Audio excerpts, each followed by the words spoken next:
Hi, this is Catriona Brady from the World Green Building Council. I'm here with our partners at Shaw Contract, talking to you today from Davos at the beginning of the World Economic Forum 2019. Now, I'm talking to you from inside the ICEhouse. That's the Innovation in Circular Economy House that was designed by William McDonough. I've had the pleasure this morning of having a conversation with William, and he's unveiled loads of little facts and secrets about the ICEhouse that's a real pleasure to hear as we unveil the ICEhouse on its fourth outing to the World Economic Forum. This structure that I'm standing in today has been assembled and disassembled 5 times now, out of exactly the same materials, and it's the 4th time that it's occupied the same footprint at Davos. William told me this morning that this is a place where he hopes politicians and leaders will meet, and it helps to keep sustainability on the agenda by having this incredible space that feels so natural. It's naturally lit, it feels healthy, it feels comfortable, and is made out of totally sustainable and really naturally influenced materials. From the World Green Building Council, we want to congratulate William McDonough and our partners Shaw for delivering this fantastic sustainable building for the 4th year running, and we hope that this will keep sustainability and material circularity as an important message on the agenda for the conversations in the next few days. I'm absolutely honoured to be here with William McDonough. He is the author of Cradle to Cradle, the father of the circular economy movement, and also the architect of this amazing building. William, we're standing here in a building that, if I'm right, has now been assembled for the 5th time, 5 consecutive years. That's right. It's a monumental celebration. How are you feeling? Well, I love it. It was meant to be an illustration of the circular economy concept in a building. We're sitting on a 100-year-old men's clothing store and beauty parlor, and this building goes up in a day and a half, and it's designed for disassembly. It lives in a container, it can go anywhere. So the idea of designing for disassembly and reassembly is about circular economy.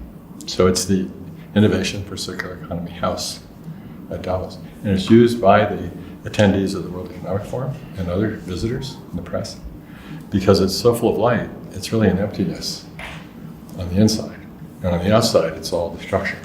So it's a strange and wonderful container full of light, all sides, and it's an illustration of circular economy and thought.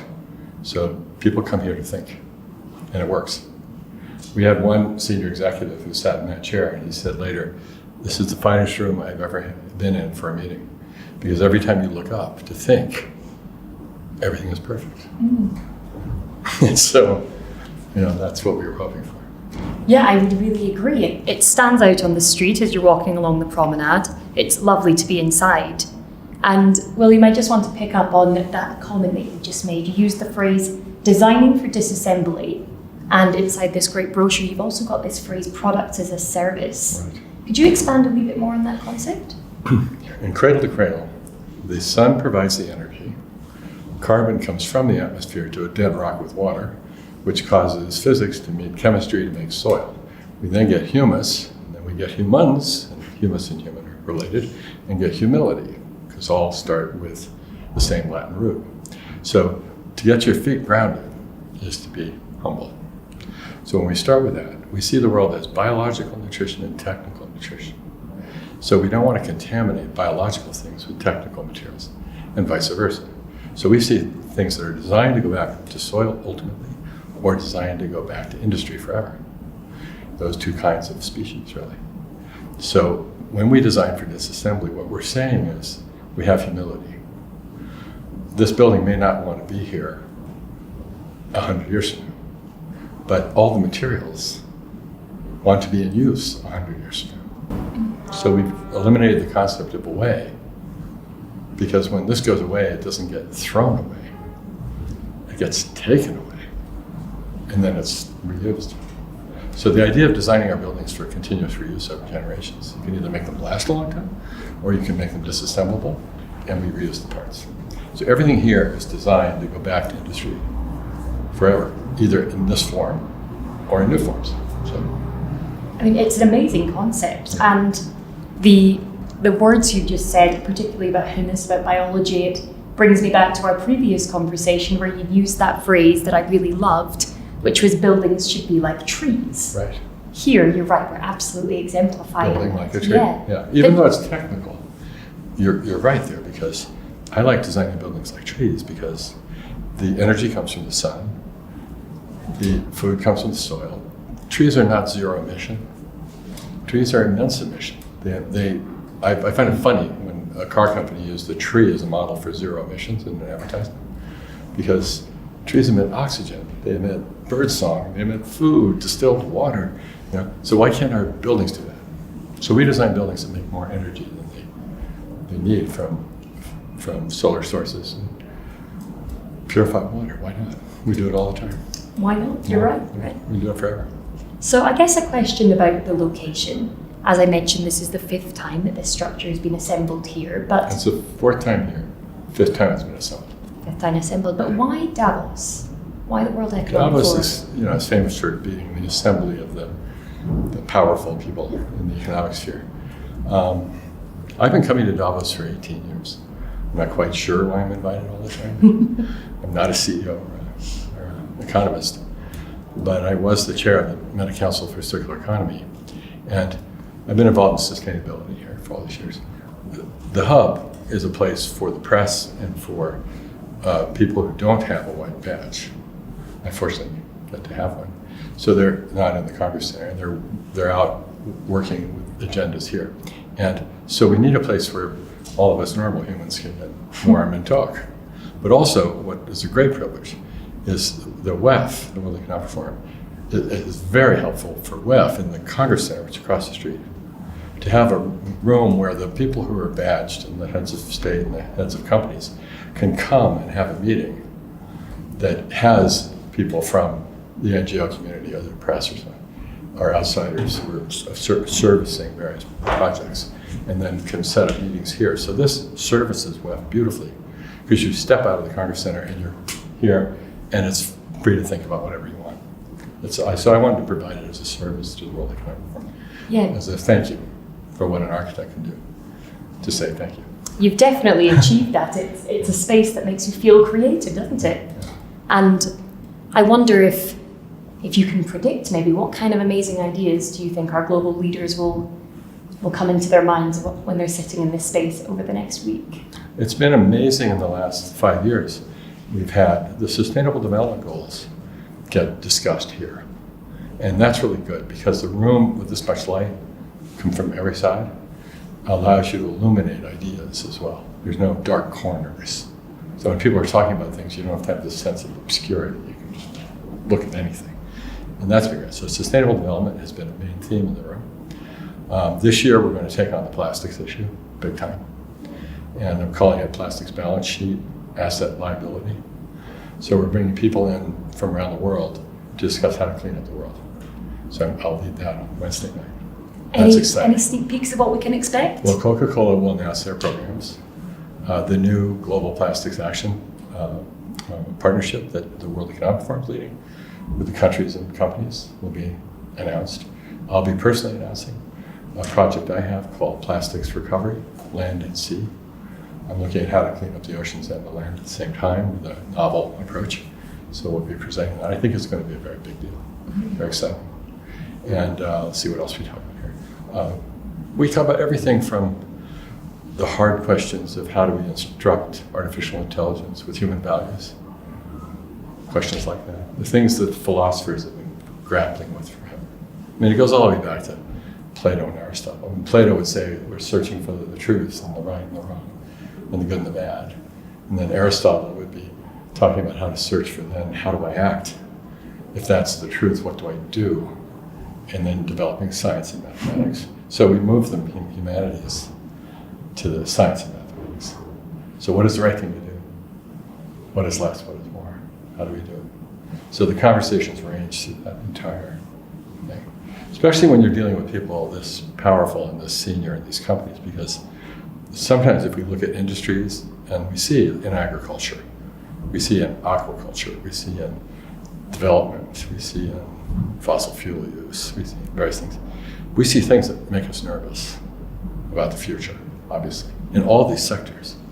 And all the incumbents, or the big companies that are making all that stuff, are here.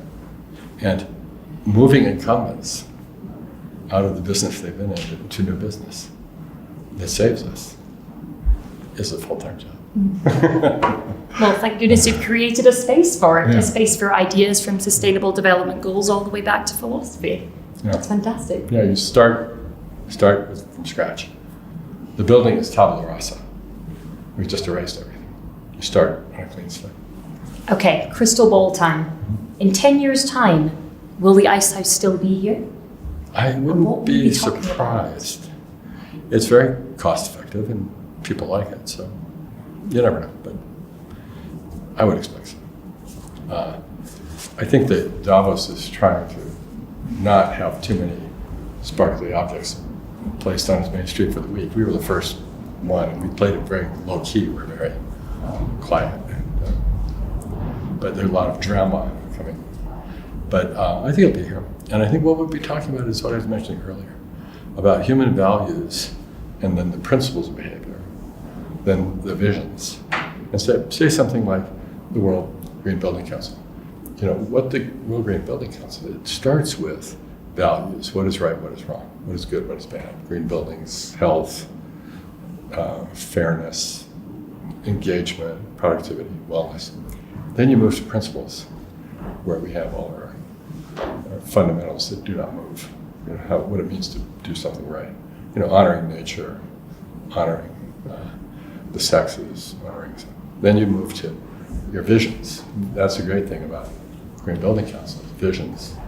Because then we have to articulate what we think is great and beautiful in various places. And then we move to goals. And now we have the Sustainable Development Goals for us all to share globally. So you have 17 agendas you can start to integrate. And with Cradle to Cradle, the 5 of clean materials, safe and healthy for humans and ecosystems, circular economy, renewable power, clean water, and good lives. If you do those 5, you accomplish all 17 sustainable development goals. So the building sector teaches us. And then you go to your goals, and now we have them. Then you do strategies, tactics, metrics, and show the value. And that's the money. And it works. And that's what you have to do again. But instead of starting with your value, which may be less, more, maybe cost effective, more, maybe the science in there, you actually start with your philosophical issues. What is the right thing to do? Because if you do the wrong thing and you do it perfectly, you're perfectly wrong. Well, it makes so much sense as an approach when you say it, and I guess this is the time to mention that William's actually been a recipient of the World Green Building Council David Gottfried Award for Entrepreneurship and Innovation, and it's easy for us to understand why. And one of the first products that we did that got world attention on this matter was the carpet that you're standing on. I don't know if you can see it here, but this is the William McDonough collection from Shaw Industries, which is part of Berkshire Hathaway, and it's the number 1 carpet tile in the world. And when we started, it was number 5, and we now have almost all the tile companies doing this. And it's wonderful because in Cradle to Cradle, this would be seen as a technical nutrient. So we see carpets as something that provides services to humans forever. And so you're not selling a resource, you're selling a relationship. So when you buy the carpet, you get comfort, acoustics, cleanability, all those things you're trying to get. But what you don't have is this liability when it's beyond its use period. You just call up the company, and all of them now. Deso does it, Milliken, it's great. And you call the company and they want it back. Because these have been designed to get rid of PVC, to have caprolactam and thermoplastic polyolefin. The nylon shreds this light, and the olefin back is heavy and drops. So we can separate them quickly and then reform them and put them back together. So you can have carpet ad infinitum with no guilt because it's solar powered. And the water is clean and people are treated fairly. So these carpets are actually a virtue of human production, designed to be available to civilizations over centuries. It's a different way of looking. The great thing about Shaw is they just went first. They came out of the woodwork and just said, we've been listening to you, and hey, we went in our laboratories and we just did it. Now what do you think? And they did it. So, and now it's here today, and we're selling on it. And inspired the entire industry. Well, William, worldwide. Yeah.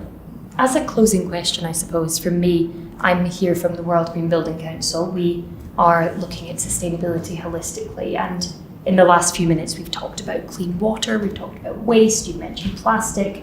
We're expecting a really big announcement on Wednesday, which we can't wait to hear more about, but climate change is obviously going to be such an important topic that our global leaders are going to be discussing this week. You're a world leader on sustainable development. You've created this incredible ICEhouse. Do you think there are lessons and tips that we can give to our practitioners around the world from the ICEhouse that will help us to create a more sustainable built environment? Yeah. Well, I think the big one would be stop and think. The green building movement has been the most powerful movement. This industry is the leader in getting the future right. So all the conversations that are going on down there about climate change and carbon releases and all that, we're the ones who actually get in there and do stuff. So that's the power of being designers. We get to signal our intentions, and then we get to act. So we are the inspiration for the policymakers and the regulators and world leaders. The world leaders are waiting for us to give them the answers. And the great thing about the green building movement, the World Green Building Council, is that Leibniz, the philosopher, said, if it is possible, therefore it exists. So we need this all the time when you're designing. But what we do is we make it exist, therefore it's possible. So when the leaders have to say, I wish we could, they're in luck because we made it exist. So now they can want it because it's possible. That is quite an inspirational call to action. Well, thank you so much, William. It's been a real pleasure talking to you today. And thank you so much to our partners from Shaw. It's fantastic to be here with them, to be in this ICEhouse, and best of luck for the rest of the week, William. Thank you. Thank you very much.